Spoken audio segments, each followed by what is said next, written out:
형제자매님들 안녕하십니까? 계속해서 이 집회를 위해서 기도해 주시고 또 오늘도 함께 해주셔서 감사를 드립니다. 오늘도 저희 아가서 말씀을 상고하게 될 때 주님께서 저희들 모두에게 은혜를 허락해 주시기를 바랍니다. 오늘은 어제에 이어서요 아가서 3장 전장을 저희들이 살펴보고자 합니다. 아가서 3장 1절부터 11절 말씀 봉독해 드리겠습니다. 내가 밤에 침상에서 마음에 사랑하는 자를 찾았구나.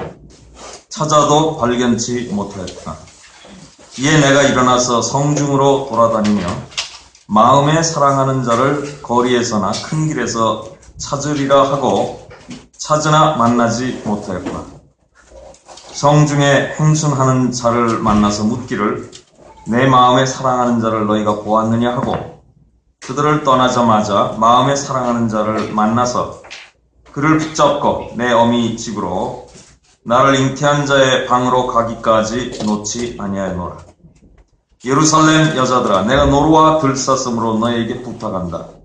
사랑하는 자가 원하기 전에는 흔들지 말고 깨우지 말지니라. 연기 기둥도 같고 몰약과 유향과 장사의 여러 가지 향품으로 향기롭게도 하고 거친 들에서 오는 자가 누구인고? 이는 솔로몬의 연이라. 이스라엘 용사 중 60인이 옹이하였는데 다 칼을 잡고 싸움에 익숙한 사람들이라. 밤에 두려움을 인하여 각기 허리에 칼을 찾느니라. 솔로몬이 레바논 나무로 자기 연을 만들었는데 그 기둥은 은이요 바닥은 금이요 자리는 자색 담이라. 그 안에는 예루살렘 여자들의 사랑이 입혔구나. 시온의 여자들아, 나와서 솔롬 왕을 보라. 혼인날 마음이 기쁠 때 그 모친에 씌운 면류관이 그 머리에 있구나. 주님께서 읽은 말씀에 복 주시기를 바랍니다. 어제 저희들은 이 신랑이 이제 신부에게 나와 함께 가자. 겨울도 그치고 또 비도 끝나는데 지면에 꽃이 피고 공중에 새가 노래할 때가 이르렀다. 이제 이 2장 마지막 부분에 가서 베데르 산에서 노루와도 같이 또 어린 사슴과도 같아야라. 그 격리된 산을 넘어서 사랑하는 분이 빠른 속도로 노루와도 같이 또 어린 사슴과도 같이 오실 것에 대해서 이제 고대하는 그런 신부의 마음을 저희들이 보았습니다. 3장에 들어와서는 이제 갑자기 침상에서의 모습이 나타납니다. 내가 밤에 침상에서 마음에 사랑하는 자를 찾았구나. 이 마음에 사랑하는 자라고 하는 것은 1장에서 이미 언급된 바가 있습니다. 1장 7절 말씀에 내 마음에 사랑하는 자야, 너의 양떼 먹이는 곳과 정오에 쉬게 하는 곳을 내게 구하라. 거기서 신부가 신랑에게 이제 그 가장 친밀한 사랑의 호칭으로 내 마음에 사랑하는 자 이렇게 이제 표현을 하고 있습니다. 3장에 와서 이제 이 침상에서 이 여인이 이 신랑을 찾고 있습니다. 한마디로 3장 1절에서 이제 5절 사이에 나타난 이 광경은 신부가 사랑하는 분을 그분의 임재를 지금 상실하고 있다 라고 하는 것입니다.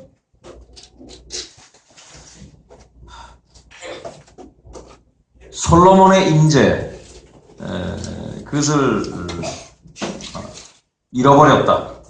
그래서 그 여인은 침상에서 이제 찾고 있습니다. 찾아도 1절 말씀에 발견하지 못했다 라고 하는 겁니다.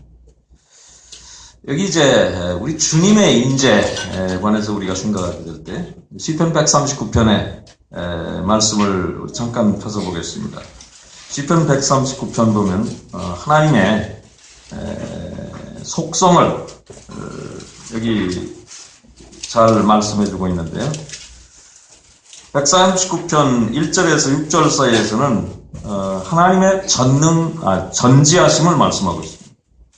그 하나님의 지식의 기함을 말씀하고 있는데, 그 다음에 7절에서 12절 말씀에서는요, 하나님의 임재, 그분의 무소부재하신, 어디나 계신 그런 속성을 말씀하고 있고, 그 이후에 이제 하나님의 전능함에 관해서 말씀하고 있습니다.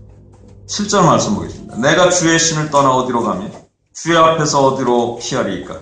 내가 하늘에 올라갈지라도 거기 계시며 음부에 내 자리를 펼지라도 거기 계시니이다. 내가 새벽 날개를 치며 바다 끝에 가서 거할지라도 곧 거기서도 주의 손이 나를 인도하시며 주의 오른손이 나를 붙드시니이다.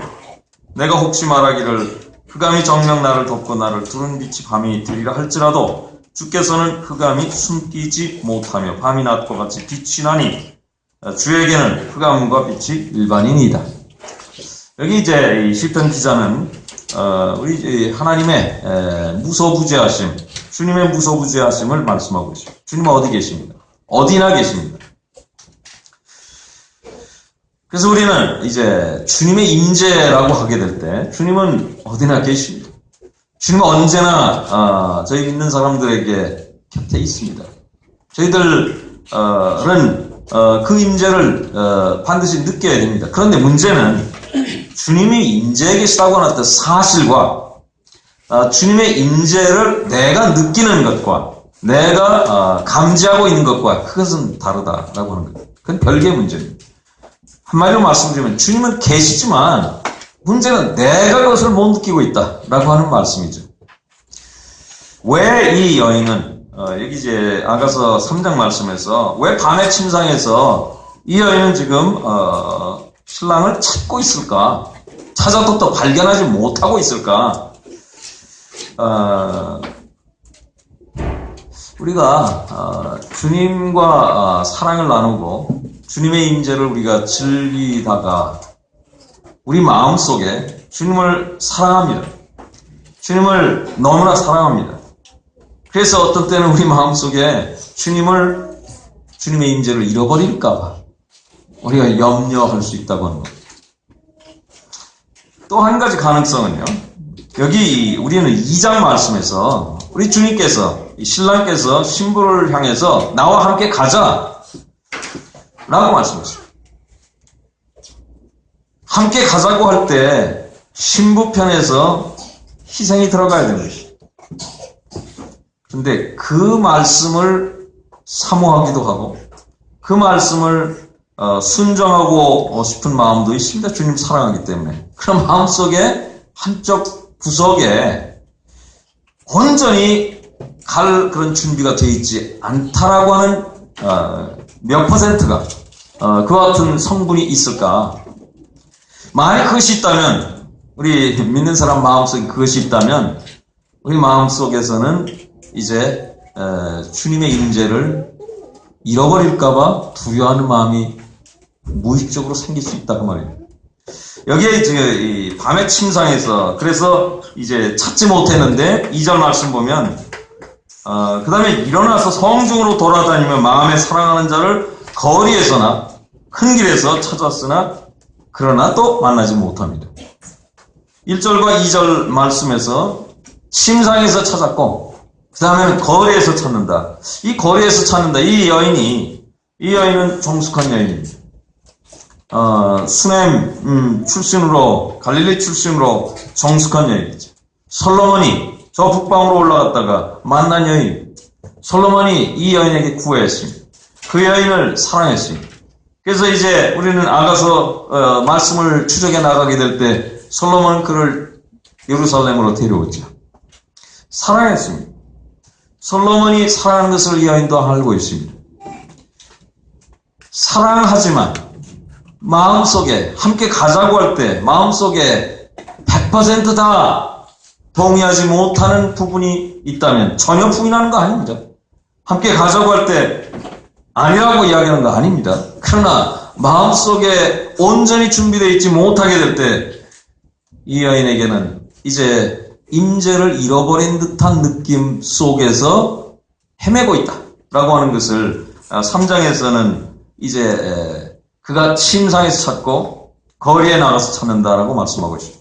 그러니까 이 여인이 거리에 밤에, 그것도 밤길에 거리에 나가서 찾는다고 하는 말은 그것은 거의 불가능한 그런 이야기입니다. 이 여인은 정숙한 여인입니다. 밤길에 길을 헤매면서 그렇게 할 여인이 아닙니다. 그래서 이 사건은 이 여인이 침상에서 찾고 거리에 나간다고 할 때 그것은 그 꿈꾸고 있다라고 하는 것을 지금 우리는 생각할 수 있습니다. 우리가 이제 구약에서 바로가 꿈을 꿉니다. 바로는 애굽의 대제국의 황제죠. 그 나라 안에는 수많은 종족들이 살고 있습니다. 한 민족이 사는 것이 아니라 여러 민족들이 살고 있습니다. 요셉 시대 바로가 꿈을 꿨죠. 바로가 꿈을 꿨지만 꿈을 알고 있었어요. 그러나 해석할 수 없어서 이제 요셉이 물론 해석합니다.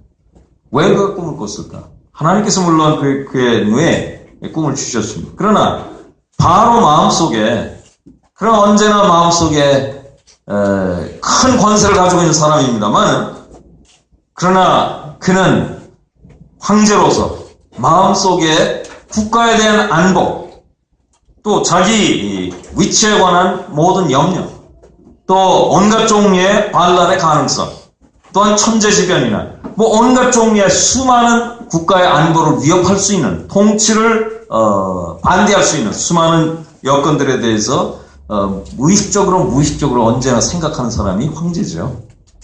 그래서 그 마음속에는 언제나 큰 소리를 치고 온 세상을 향해서 호령하지만 마음속에 항상 염려가 있습니다.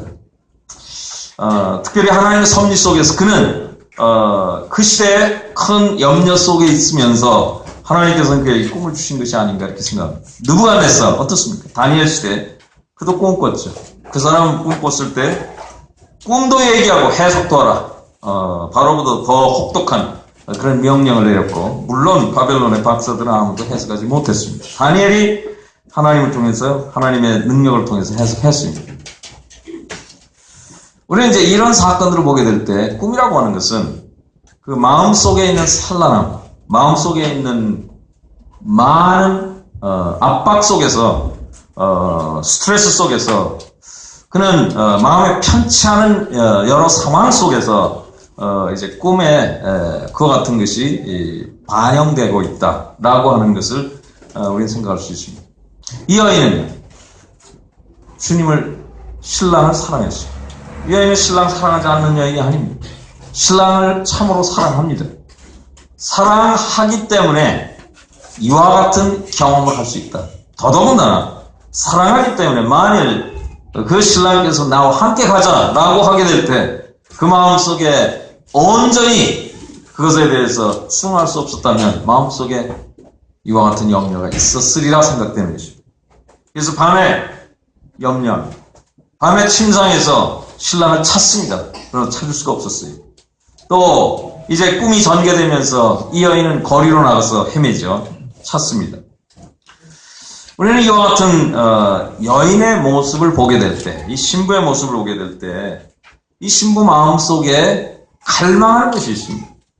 우리는 이미 이 2장 말씀에서 이 여인은 사랑으로 인해서 병이 났다라고 하는 점도 우리가 봤죠.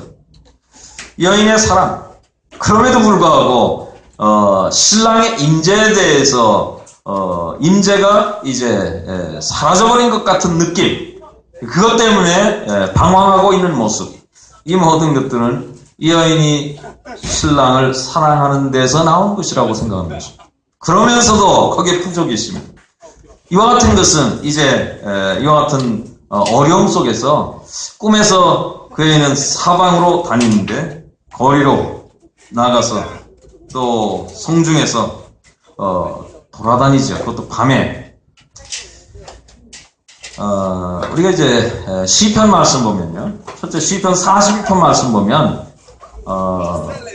하나님을 향해서 그 마음속에 고대하는 마음, 하나님을 찾고자 하는 마음을 사슴이 이 시냇물을 가라는 것처럼 이라고 표현하고 있죠. 시편 42편 1절 말씀에 그런 말씀이 있습니다. 하나님이여 사슴이 시냇물을 찾기에 갈급함같이, 여기서 갈급함이라 하는 말은 헐떡인다라는 말이에요. 우리가 보통 숨을 쉬게 될 때 숨을 들이쉬고 내쉬고 들이쉬고 내쉬고, 이것은 이 적절한 시간 간격을 통해서 리듬적으로 일어나는 현상입니다. 그것이 정상적인 호흡입니다. 그러나 가라다라는 말은, 헐떡이다라는 말은, 이것은 숨을 대단히 빨리 쉬는 것입니다. 왜 그럴까요? 우리가 빨리 달리거나 그러면 이제 헐떡거리죠. 그러나 그런 육체적인 문제 때문에 이 헐떡거린다는 것이 아니라, 여기서는 그의 영혼이 하나님을 갈급하기 때문에, 하나님을 고대하고 있기 때문에, 그래서 그는 그의 영혼이 지금 헐떡거리는 것입니다. 이 여인은, 아가서에 나타난 이 신부는 신랑을 사랑하기 때문에 그 고대하는 마음, 함께 있고 싶은 마음, 이것이 이제 큰 것입니다. 근데 우리가 지난 2장에서 우리가 봤듯, 우리가 주님을 믿고 주님과 함께 교제하고 주님을 향해 사랑을 표현하고 주님의 사랑을 우리가 즐기고 할 때 있는 위험 중에 하나가, 주님과의 사랑을 계속해서 즐기는 그 안에서만 계속해서 그와 같은 것을 누리고 살고 싶은 그런 마음. 어제도 말씀드렸습니다만, 변화산 위에서 초막셋을 짓고 그냥 계속 거기서 즐거워하고 살고 싶은 마음, 저 산 아래에서 있는 여러 가지 비극, 또한 현실적인 여러 가지 문제점들, 이런 문제에 대해서는 그냥 잊고 주님과만 즐거움을 누리고 살고 싶은 그런 마음, 사실 이런 마음들은 우리 주님 마음과는 좀 거리가 먼 것입니다. 주님께서는 이 땅에 오셨을 때 이 세상에 여러 가지 어려움들에 대해서 항상 마음속에 두고 오셨죠. 그래서 제자들도 부르셨죠. 제자들과 함께합니다. 그들과 사랑을 나눕니다. 그러나 주님의 마음은 제자들이 항상 주님과 함께 주님의 마음을 이해하고 주님과 함께 걸어가고자 하는, 함께 가고자 하는 그와 같은 소원을 주님께서 가지고 계시죠. 얼만큼 우리가 거기에 부응하느냐라고 하는 것은 사실은 우리가 주님을 사랑하게 될 때 우리가 누리고 있는 특권이요 또 책임이기도 한 것입니다. 이 여인이요 이제 주님을 사랑합니다. 주님을 사랑하기 때문에 이와 같은 위기 속에 빠져있다. 침상에 누워서 주님을 찾고 있다. 우리는 시편 84편 말씀도 또 보겠습니다. 이 고라자손이 쓴 시, 대단히 유명하죠. 영혼의 갈급함에 대해서 여기 쓰고 있습니다. 시편 84편 1절입니다. 만군의 여호와여, 주의 장막이 어찌 그리 사랑스러운지요. 내 영혼이 여호와의 궁정을 사모하여 쇠약하며 내 마음과 육체가 생존하시는 하나님께 부르짖나이다. 나의 왕, 나의 하나님 만군의 여호와여, 주의 제단에서 참새도 제 집을 짓고 제비도 새끼들 보금자리를 얻었나이다. 주의 집에 거하는 자가 복이 있나이다. 저희가 항상 주를 찬송하리이다. 여기에서요, 이 저자는 어떤 이유 때문에 성전에 나가지 못했습니다. 율법에서 1년에 3번, 6월절, 그리고 초막절, 오순절, 여호와 앞에 나가야 되죠. 그런데 무슨 이유 때문에 나가지 못했을 때, 이 영혼과 육체가 여호와로 인해서 여호와의 인재를 놓고 그 궁전 또 성전을 향해서 마음속에 갈급한 마음을 표현하고 있죠. 만군의 여호와여, 주의 장막이 어찌 그리 사랑스러운지. 내 영혼이 여호와의 궁정을 사모하여 쇠약해져 있다. 여호와의 궁정이라고 하는 것은 이 구약시대에 여호와께서 계신 곳이죠. 주님의 임재입니다. 이 임재를 이 영혼은 그곳에 가서 주님의 임재 가운데 있기를 원하고, 그렇게 하지 못하기 때문에 그는 사모 가운데 육체와 영혼이 쇠약해져 있다라고 고백하고 있습니다. 내 마음과 육체가 생존하시는 하나님께 부르짖나이다. 그러면서 이제 미물을 생각하고 있습니다. 여기 물론 제비나 무슨 참새가 성전에 제단에 와서 뭐 둥지를 틀고, 이것은 사실 현실적으로 불가능한 일입니다. 왜냐하면 그것은 언제나 제사장이 그것을 관리하고 있는 것이기 때문에. 그러나 그것은 불가능하지만 이 사람의 고라의 자손의 이 저자의 마음속에 성전에 가지 못한 하나님의 임재를 함께 누리지 못하는 그의 마음은 온갖 것을 다 생각하고 있는 것입니다. 제비도 또 참새는 무가치한 새입니다. 제비 안정하지 못하고 그저 사방 항상 움직이는 그런 새. 그래서 다 무가치한 그런 새입니다만 그것들도 여호와의 궁정 안에서 깃들이고 있다, 거기에 거하고 있다라고 하는 것을 마음속에 생각하면서 그 미물이라 할지라도 그 미물의 그와 같은 모습이라도 나는 너무나 부럽다라고 하는 이야기를 하고 있는 것이죠. 우리가 주님과 교제하고 주님의 사랑을 우리가 느끼고 주님과 함께 동행한다면 우리가 사모하는 것은 주님의 임재입니다. 주님의 임재를 얼만큼 매 순간 우리가 느끼고 있는가. 어떤 데 주님의 임재를 느꼈다가 이제 잊고 있다가 다시 느끼고 이런 것이 아니고 간헐적인 그와 같은 느낌, 간헐적인 감각이 아니고요. 항상 우리가 주님과 함께 동행한다. 그것은 주님의 임재를 우리가 항상 즐기고 가는 것이 아니겠습니까? 영원히 그것을 사모하는 것이 아닙니까? 바로 이와 같은 문제가 이제 이 신부가 지금 느끼고 있는 문제였습니다. 신상에서 찾았습니다. 발견하지 못했습니다. 그 다음에 이 여인은 성중으로 나갔습니다. 길거리로 나갔어요. 거기서도 찾지 못했습니다. 3절 말씀 보시죠. 아가서 3장 3절에 성중에 행순하는 자를 만나서 묻기를 내 마음에 사랑하는 자를 너희가 보았느냐? 세 번째는요, 길거리 가다가, 밤길을 이제 가다가, 이 행순하는 자는 도성의 안보를 위해서 항상 이제 순찰하는 그런 사람이죠. 길에서 행순하는 사람을 만났습니다. 그래서 물었습니다. 어디 내 사랑하는 분이 계신가? 이 말씀을 보면 전혀 대답을 했다 뭐 그런 내용은 전혀 없습니다. 떠났습니다. 다시 말했어요. 아까 시편 84편의 고라 자손이 그 저자가 하나님의 전에 나가지 못하고 하나님의 임재를 그는 그렇게 고대했는데 무슨 이유 때문에 나가지 못했을 때 마음속에 막 쇠약해질 정도로 그것을 사모하다가 보면 무슨 생각까지 합니까? 심지어는 제비도 참새도 그 전에 가서 그 전에서 하나님이 계신 거기에 있을 텐데 나는 이것이 뭘까라고 하는 그런 생각 속에 사로잡힌다라는 말입니다. 그것은 사실은 아니지만 그 마음속인 것 같이 생각한다고 하는 것은 그 마음이 지금 뭘 느끼느냐라고 하는 것을 우리에게 그대로 반영해주고 있는 말씀이죠. 여기에 이 여인도 꿈꾸고 있습니다. 신상에 찾았어요. 거리에 나가서 찾습니다. 일단 물론 꿈입니다.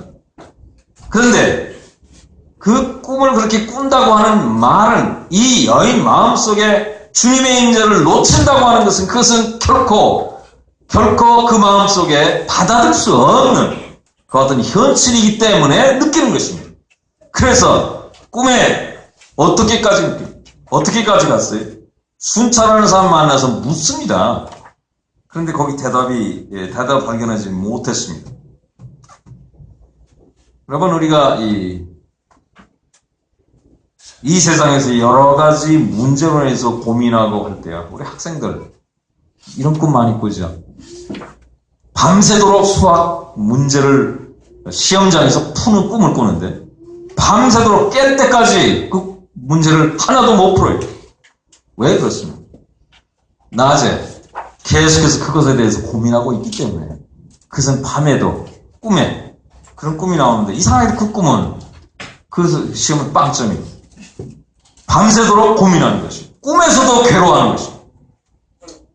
형제님들, 우리는 시편 84편의 고라의 자손의 시나, 우리는 아가서에 나타난 신부의 모습이나 모두가 다 여호와의 임재에 대해서, 주님의 임재에 대해서 그렇게 사모하고 있다.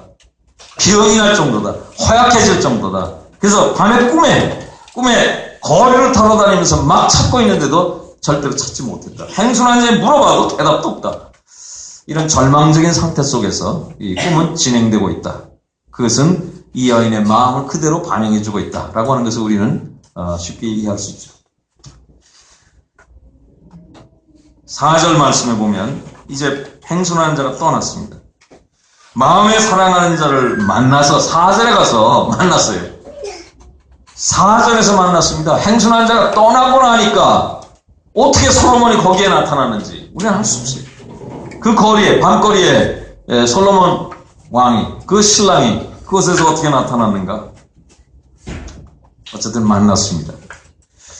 우리는 누가복음 2장에서요, 우리 주님과 또 우리 주님의 육신의 부모와 이 이야기에 관해서 우리가 잘 알고 있죠. 잠깐 누가복음 2장 말씀 펴겠습니다. 누가복음 2장, 주님도 주님의 온 가족도 구약의 말씀을 따라서요, 예루살렘에 올라갔죠. 2장 41절에 이야기가 이제 기록이 되어 있습니다. 그 부모가 해마다 유월절을 당하면 예루살렘으로 가더니 예수께서 12살 될 때 저희가 이 절기에 전례를 쫓아 올라갔다가 그 날들을 마치고 돌아갈 때 아이 예수는 예루살렘에 머무셨더라.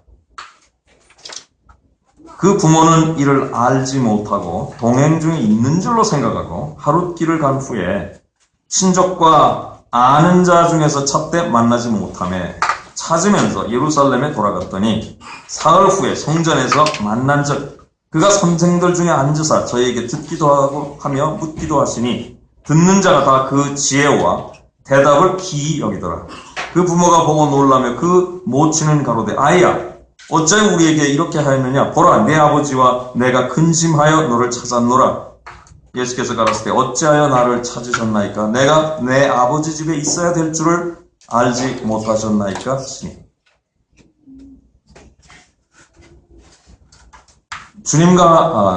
주님이 이제 12살 되었을 때 이 이야기는 우리 주님의 탄생과 관련해서 잠깐의 기록들이 남아 있습니다.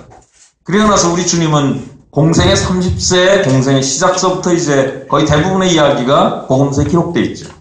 그래서 우리 주님의 탄생서부터 아주 어릴 때 잠깐의 이야기를 제외하고는 주님께서 30세가 되실 때까지 중간에 이 일은 거의 기록이 없습니다.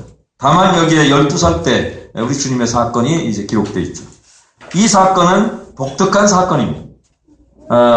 우리 주님의 육신의 부모님이 이제 아이들을 데리고 거기에 물론 우리 주님 육신으로 오신 우리 주님도 거기 계셨죠. 예루살렘에 올라갔습니다. 그 이제 모든 절기를 마치고 돌아갈 때 우리 이 말씀을 보면 예수님께서는 예루살렘에 남으셨는데 마리아와 요셉은 그냥 가는 행렬 속에 가족들 중에 있는 줄로 알고 계속해서 이제 고향으로 돌아가고 있었다라고 기록되고 있습니다. 부모님은 알지 못했다. 주님의 임재에 대해서 그 육신의 부모는 모르고 있었다는 말이에요. 그래서 하룻길을 갔습니다. 그러다가 하룻길 간 다음에 깨달았어요. 아, 주님은 부재 중에 계시구나 라고 하는 것을 그때 가서 깨달았다. 주님이 임재하시는 사실과 주님이 임재하시는 사실을 우리가 느끼는 것, 깨닫는 것, 인식하고 있는 것은 다르다라고 말씀을 드렸습니다. 이 부모는 알지 못하고 갔어요. 그래서 하루 길을 간 후에 이제 깨닫고 나서 다시 추적하죠. 어떻게 찾습니까? 왔던 곳으로 다시 돌아가는 것입니다. 왔던 곳으로 다시 돌아갔어요. 어디 가서 찾았습니까? 왜 주님의 부모는 성전에 가셨을까? 왜냐하면 우리 주님께서 계셔야 될 만한 곳은 바로 거기라고 하는 것입니다. 우리 주님께서 다른 곳에 있는 것이 아니라 성전에 계시다. 성전에서 박사들과 성서에 대해서 박식한 사람들과 함께 12살 소년이 그곳에 앉아서 말씀을 나누고 있었다. 우리 주님께서, 이 사건은 사실 우리 주님께서 이 땅에 계실 때 심지어는 아직 티네이저가 되기 전입니다. 12살이니까 우리 요즘 말로 티네이저가 거의 될 그런 나이죠. 그 나이에 아버지의 사업에 대해서 내가 신경 써야 될 줄 알지 못했습니까? 라고 말할 정도로 우리 주님은 아직 어릴 때도 그와 같은 생각을 가지고 계셨다라고 하는 말씀인데요. 문제는 부모님은, 예수님의 부모님은 예수님께서 거기 계신 줄을 몰랐다라고 합니다. 그냥 계신 줄로 알고 있었다. 우리는 예수님의 부모님은요, 예수님이 안 계신데 계신 줄로 착각했어요.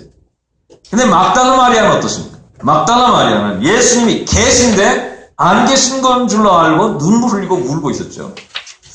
우리는 주님의 임재에 대해서 우리는 어떻게 느끼고 있는가? 상상하고 있는가? 추정하고 있는가? 아니면 잘못 착각하고 있는가? 아니면 우리는 그것을 실제로 느끼고 있는가? 즐기고 있는가? 이것은 다 별개의 문제라고 하는 것을 우리는 보고요. 우리는 어떻게 하면 주님의 임재를 우리가 느끼고 즐기고 갈 수 있겠느냐라고 하는 점을 우리는 이 아가서 말씀에서 살펴볼 필요가 있다고 생각합니다. 여기 4절 말씀에 드디어 이 꿈에서요, 이 여인은 이 자신의 신랑을 찾았습니다. 찾았을 때 어떻게 됐습니까? 우리가 주님의 임재를 느끼지 못하게 되고 우리 그리스도인들은 타락합니다.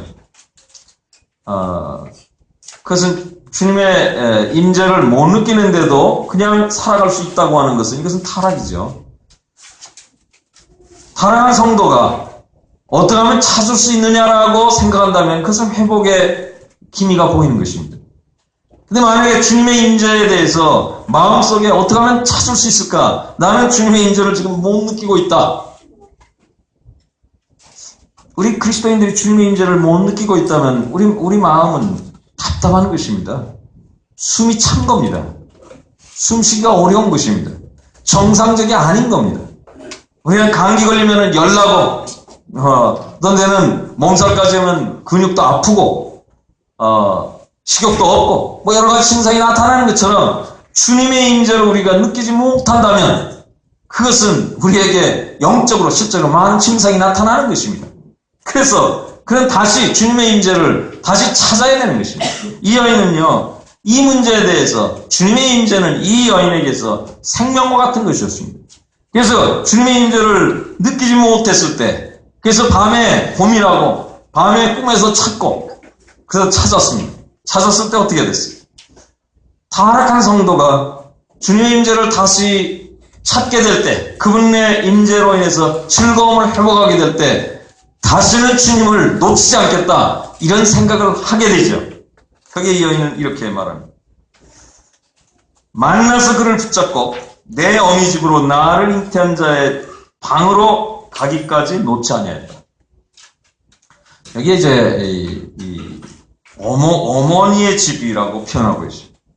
그 다음에 나를 잉태한 그런 방이라고 말씀하고 있습니다. 우리는 아가서 8장 말씀 보면요, 아가서 8장의 5절 말씀에 그 사랑하는 자를 의지하고 거친 들에서 올라오는 여자가 누구인고 너를 인하여 내 어미가 신고한 너를 낳은 애쓴 그곳 사과나무 아래에서 내가 너를 깨웠노라. 여기서 이제 이건 나중에 8장에 가서 우리가 다시 살펴보겠습니다만은 이 구절과 관련해서 잠깐 말씀을 드립니다.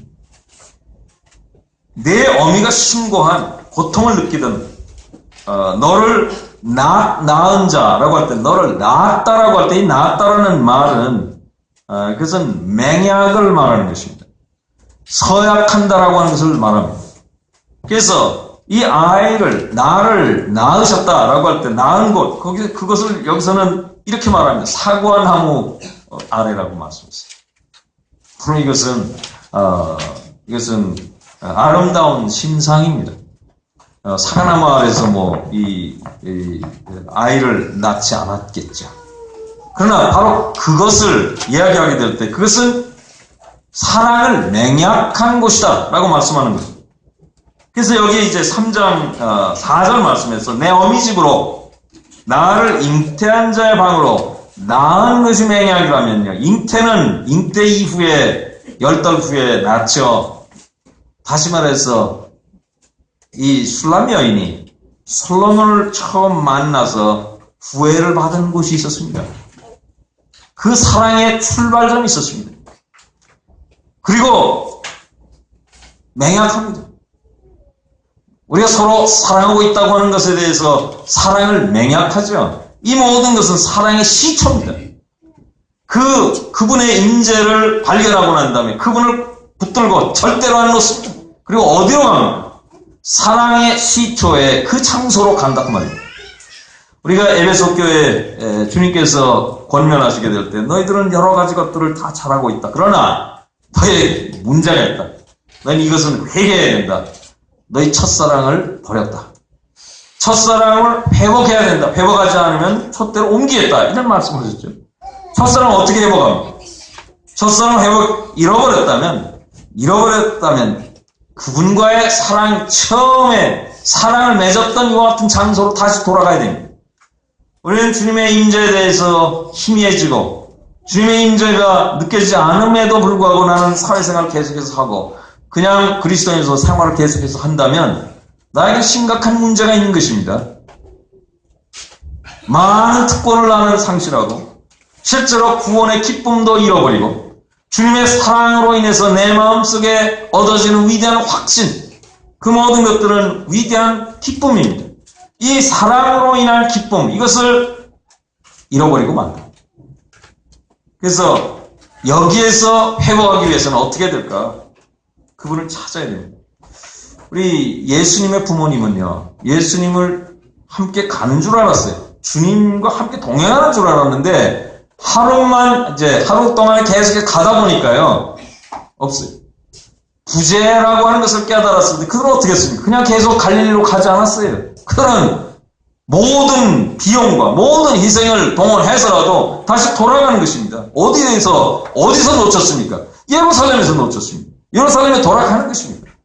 거기에 예수님은 그 광활한 예루살렘 도성에 어디 계실까? 예수님이 계셔야 될 곳은 그것은 성전이죠. 물론 거기 가서 보니 예수님 성전에서 예수님께서 행하실 일을 하고 계셨다.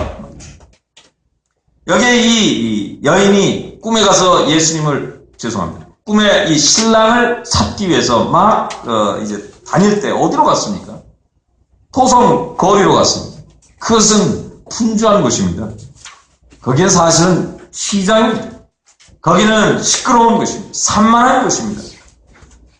주님은 우리를 만나서 우리에게 사랑을 주고 또 사랑의 이야기를 듣고 싶어하고 어제 우리는 나의 비둘기야. 나는 내 얼굴을 보고 싶다. 내 음성을 나는 듣고 싶다. 이게 주님의 소원이죠.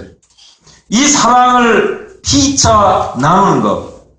우리는 두 번째 날 사랑의 대화를 어떻게 했느냐라고 하는 것을 1장과 2장 초반에서 우리가 봤어요. 주님의 임재 가운데서 우리는 대화하는 것입니다. 주님의 사랑을 우리가 즐기고 그 사랑을 감사하고 그 사랑에 대해서 우리가 주님을 나도 사랑하고 있다고 하는 것을 표현하고 감사하고 이 모든 것들은 계속해서 이어져서 가야 되는 것이죠. 이 여인이 어디 가서 찾았습니까? 주님을 밤길에요. 물론 꿈입니다. 밤길에 예루살렘 거리에 시끄러운 곳에 가서 찾았어요. 주님이 있을 만한 곳이 아닙니다. 주님 우리를 사랑하시는 곳은 그것은 사랑을 나눌 만한 곳입니다. 이 여인이 이제 주님을 만났어요. 꿈에 만났어요. 다행히 주님을 만났어요. 그의 사랑하는 신랑을 만났을 때 꽉 잡았어요. 이게 참 중요합니다. 우리가 주님의 임재를 놓치고 우리 삶 속에서 냉랭하고요. 그리스도인입니다. 하늘나라 갑니다. 주님이 우리를 구원하셨어요. 그렇지만 실제적으로 실속 있는 삶, 주님과의 깊숙한 대화, 그리고 그분이 나에게 주시는 사랑을 내 마음속에 깊이 느끼고 인식하고 그리고 나도 감사하고 그렇게 가끔이 아니고요. 지속적으로 매일과 같이 이렇게 살아가느냐 아니냐 이건 전혀 다른 것입니다. 만약 주님의 임재를 놓쳤다면 이 여인처럼 우리 주님의 육신의 부모처럼 쫓아가야 됩니다. 쫓아가야 됩니다. 만나야 됩니다. 만났을 때 꼭 잡아야 됩니다. 그리고 어디로 갑니까? 사랑이 처음으로 시작됐던 것. 저희들은요, 과거에 매여 살지 않지만, 과거가 우리를 주장하도록 그렇게 허락하지 않지만, 그러나 우리 마음속에 주님께서 권면하시는 것이 있습니다. 우리는 과거를 생각하게 될 때, 주님께서 나를 처음 찾아오신 날, 그것에 대해서 나는 자주자주 생각하고 있습니다. 나의 사랑은 거기서부터 시작됐다. 주님이 나에게 프로포즈를 하셨다. 주님이 나에게 주님의 사랑에 대해서 말씀해 주셨다. 그 사랑을 내가 처음 느꼈을 때, 주님을 내가 몰랐을 때는 복음의 말씀을 들었고, 전도도 들어봤고, 말씀도 읽어봤고, 기도도 해봤지만, 집회에도 나가봤지만, 그런 내 마음속에 아무런 느낌도 없었고, 아무런 현실도 없었으나, 어느 날 성령님께서 내 마음속에 말씀하시고, 예수 그리스도께서 나를 향해서 개인적으로 어떻게 사랑하셨는가라고 하는 것을 내가 깨달았을 때, 내 마음은 너무나 감동이 되어서 그분 앞에 눈물을 흘리고 주님의 위대한 사랑 앞에 나는 엎드려서 내 온 생애는 변화되었다. 바로 그 시점이 내 새로운 삶의 구원의 삶의 시작이죠. 전에는 사실은 살았지만 나에게는 삶이 없었어요. 그러나 그때부터 나는 처음으로 생명을 가지고 이제 영원한 삶을 향해서 나는 나아가기 시작했죠. 그러다가 어느 날 이분의 사랑 그것이 시들해지기 시작했어요. 주님의 말씀도 별로입니다. 세상의 여러 가지 바쁜 일들이나 여러 가지 유혹이나 세상의 여러 가지 비즈니스나 수많은 다른 요인 때문에 내 마음속에 주님이 시들해졌어요. 주님의 사랑이 시들해졌어요. 그때 우리 마음속에 이제 찾아야 된다. 이 여인이 밤에 잠자지 못하고 이제 밤에 침상에서 찾듯 그리고 심지어는 꿈에 길거리에 나가서 찾듯 행순자를 만나서 물어봐도 대답이 없지만 그러나 그분을 만났다. 그분을 만났을 때 처음에 사랑했던 그것을 꼭 붙들고 갔다. 여러분 주님께서 나를 처음으로 만났던 그곳, 그날, 그 지점, 그때의 내 마음 상태 나는 기억하고 있습니다. 그것으로 돌아가세요. 그것을 생각해 보세요. 그렇다면 그동안에 내가 주님과 함께 교제하고 왔던 이 모든 일들은 그것은 뭔가 탈선했다. 주님과의 정상적인 관계로부터 나는 멀어졌다. 라고 하는 것을 깨닫게 됩니다. 어떻게 우리는 돌이킬 수 있습니까? 다시 그리로 가야 되는 것입니다. 그분의 위대한 사랑을 받았던 그 순간, 내 마음속에 그렇게 감동적이었던 그 순간, 그리로 우리가 돌아가게 될 때요. 우리는 이제 이 위대한 임재를 그의 사랑을 회복할 수 있습니다. 여기 이제 5절 말씀에 두 번째로요, 예루살렘 여인들에게 부탁하는 이야기가 나옵니다. 2장 7절 말씀에서는요, 이 여인이 사랑에 의해서 비음이 났을 때, 그리고 난 후에 이 부탁하죠. 예루살렘 여자들아, 내가 노루와 들사슴으로 너에게 부탁한다. 내 사랑이 원하기 전에는 흔들지 말고 깨우지 말지라. 여기 다시 그런 말씀이 나옵니다. 예루살렘 여자들아, 내가 노루와 들사슴으로 너에게 부탁한다. 사랑하는 자가 원하기 전에는 흔들지 말고 깨우지 말지라. 사랑을 혼란한 곳에서, 내 마음이 분요한 곳에서 사랑할 수 없습니다. 우리가 사랑의 대화를 하게 될 때는 눈을 쳐다보고 얘기하고, 또한 그 이야기를 가장 소중한 것으로 듣고, 그리고 거기에 답변하고 대화를 하고 라고 하면 사랑은 잘하는 것입니다. 사랑을 우리가 즐기는 것입니다. 우리 주님의 말씀에 대해서 우리는 모든 집중력을 다해서 우리는 그 말씀을 우리가 들어야 됩니다. 그리고 우리는 모든 것을 집중해서 주님에게 말씀을 드려야 됩니다. 그래서 우리는 말씀을 읽게 될 때 가장 고요한 시간, 가장 우리의 정신이, 우리의 영혼이 집중할 수 있는 시간을 잡아서 우리가 이 말씀을 읽고, 다시 말해서 주님의 음성을 듣는 것이죠. 그리고 그것을 감사하는 것이죠. 그 말씀으로 인해서 내 마음이 충만해지는 것이죠. 그래서 우리가 주님 앞에 이제 말씀을 드리게 될 때, 기도할 때도 골방에 들어가서 우리는 모든 마음을, 심령을, 영혼을 집중해서 주님 앞에 주님을 찬양하고, 또 주님 앞에 나의 필요한 것 외에 여러 다른 성도들의 필요한 것, 그리고 구도자들의 모든 필요들에 대해서 우리 집중해서 주님 앞에 말씀 드리는 것이 아닙니까? 왜냐하면 내가 사랑하는 그분은 바로 그것을 원하시기 때문에, 우리의 사랑의 관계는 그 가운데서 정상적으로 계속해서 사랑의 관계가 성장할 수 있기 때문이죠. 우리는 그냥 적당히 우리가 주님을 믿고 신앙생활을 그냥 연명해 나가고 있다. 형제자매님들, 우리는 이것으로 그냥 만족하고 있습니까? 그냥 나는 신앙생활을 하고 있다고 생각하고 있습니까? 아가서는 우리에게 이것을 말씀해주고 있습니다. 우리는 그와 같은 삶, 그와 같은 신앙생활이라고 하는 것은, 그것은 아가서 안에서는 전혀 발견할 수가 없다. 하나님께서 그 아들 우리 주 예수 그리스도를 통해서 우리를 구원하시고 나서 우리가 주님과 교제하며 살아가는 모든 삶이라고 하는 것은, 그것은 질적인 삶입니다. 그래서 사랑 안에서 기쁨 가운데, 그래서 내 마음 항상 충만하고 기쁘고 자원하는 마음으로 가득하고, 주님을 향한 나의 헐떡이는 마음, 그리고 내가 주님을 향해서 표현하고 싶은 마음, 그리고 그 사랑하는 말씀을 나는 더욱더 듣고 싶은 마음, 이런 것으로 지속적으로 이어지는 삶, 이것이 그리스도인의 정상적인 삶 아닙니까? 그래서 오늘 저희들은 3장 1절에서 5절에서요, 이 여인의 심상에서 뒤척거리는